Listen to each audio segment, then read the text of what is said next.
Welcome to this explainer. Today, we're diving into some absolutely brilliant software hacks. You know, the kind of clever engineering that allows rendering engines to cram impossibly detailed environments into heavily restricted hardware memory. Seriously, if you've ever marveled at a massive, seamless digital world and thought, how on earth does my hardware process all of this at once? Well, buckle up, because we're going to figure out exactly how they pull it off. Let's kick things off by taking a look at this incredibly massive, highly detailed environment. This is from the 2008 classic Crysis. And if you were around when this came out, you know it famously made rendering engines and hardware alike completely panic.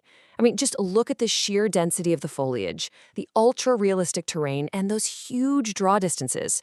Rendering all of that required an absolutely enormous amount of graphical data. So this brings up the ultimate visual puzzle, right? How in the world do developers manage to fit this infinity of detail into the severe physical limitations of older 32-bit operating systems? We're talking about tiny 512-megabyte graphics cards. How did they do it without the whole thing just stuttering to a halt or crashing completely? Because trust me, if you tried to load all those textures into memory at once, the system would just flat out fail. To solve this mystery together, we've got a clear path to follow. We'll start with the texture memory crisis. Then enter the virtual texture, dive into pixel shaders and indirection, look at filtering and borders, explore streaming from disk, and finally wrap up with procedural details and decals. Let's get to it. Part 1. The texture memory crisis. Think of this core hardware conflict kind of like caching a massive library's worth of books on a tiny little reading desk. On one hand, you've got huge storage capacity on your hard drive or DVD. That means plenty of room, but man, it is incredibly slow to access. On the other hand, you have your blazing fast GPU video memory. It's built for absolute speed, but it can only hold a tiny fraction of that data at any given time. So if the system has to stall just to load a massive texture directly from that slow hard drive, your frame rate is going to absolutely plummet. Okay, moving right along to part 2. Enter the virtual texture. To solve this crisis, we need a hero. And that is the virtual texture. A virtual texture fundamentally manages memory at a much, much finer granularity. It acts as a Mipmapped cache, which essentially lets it emulate a significantly higher resolution texture than what's actually there. So instead of telling the GPU, hey, load this entire massive wall, it acts a lot more like a clever traffic cop. It figures out exactly which small pieces of that wall you are actually looking at right now, and it only loads those specific pieces into the fast memory. The really crucial point here is that this entire pipeline transforms what would be an overwhelming, monolithic single image into a highly efficient, constant time stream of manageable puzzle pieces. Basically, step 1 is slicing the data into fixed-size pieces. We call these tiles. By doing this, developers ensure that memory operations always take a predictable amount of time, and that is exactly what prevents those dreaded, jarring gameplay hitches. You can really see this exact process in action right here. That massive high-resolution source image at the top is systematically broken down into smaller squares. Then, those squares fill up a highly efficient tile texture cache, which you see below. The best part? Any unused areas of the virtual texture can just be totally dropped. That gives us a fantastic side bonus of saving even more of our precious memory. But wait, how does the computer actually know where to put all these puzzle pieces back together? Well, it does this by combining that streamed tile texture cache from the hard drive with a tiny little map. This map is known as an indirection texture. By using this, the rendering engine dynamically adapts to build the 3D view you're actually seeing on your screen. It's basically a super lightweight blueprint that points the rendering engine exactly to the right tile sitting in the cache. Which brings us to part 3. Pixel shaders and indirection. Now let's peek into the engine room. This block of HLSL pixel shader code might look a little bit scary at first glance, but I promise you it is brilliantly optimized. Usually, finding a specific tile in a complex, multi-layered texture map would require this really slow multi-step search. But this specific code, it replaces that entire search with a single, lightning-fast, unfiltered texture lookup. It's like a shortcut straight to the data.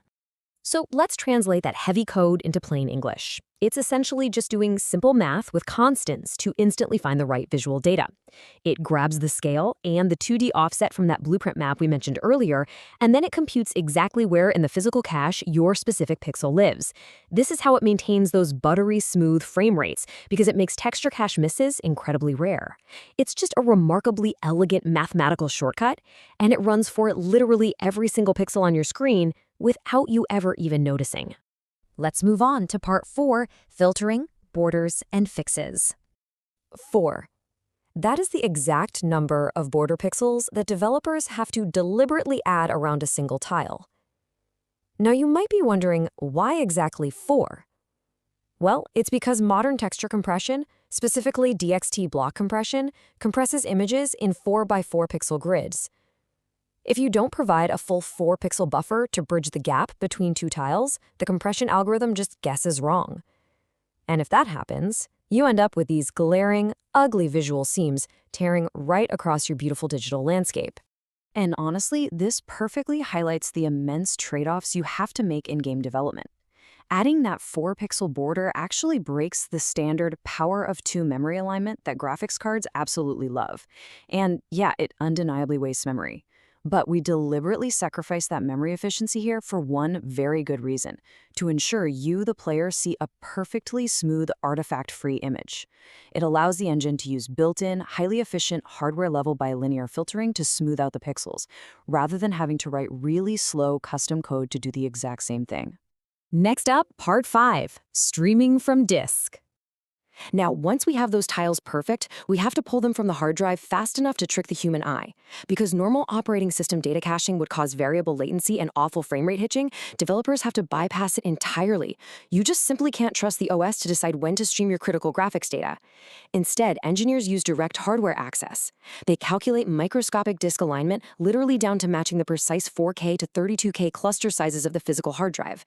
And by keeping file header sizes at exactly 0, they ensure all that data flows in a perfectly predictable, uninterrupted stream straight to the GPU.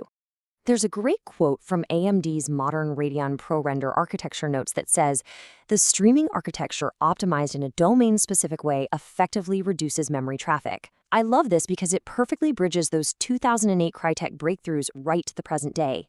Manipulating exactly how data streams in a domain-specific way, specifically for the geometry at hand, is still the absolute primary way we keep memory traffic from totally choking our modern systems.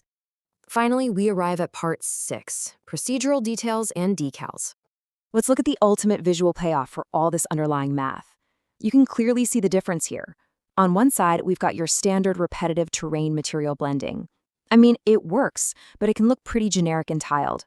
But on the other side, virtual texturing allows developers to completely ditch that repetitive blending.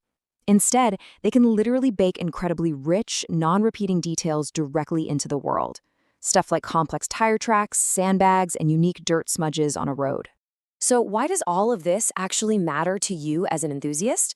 Well, because without these exact memory hacks, without taking an effectively infinite image, dicing it up into little tiles, streaming it right past the operating system, and micromanaging those exact pixel borders, the massive, seamless, immersive open-world gaming experiences that we all just expect today, they simply wouldn't exist.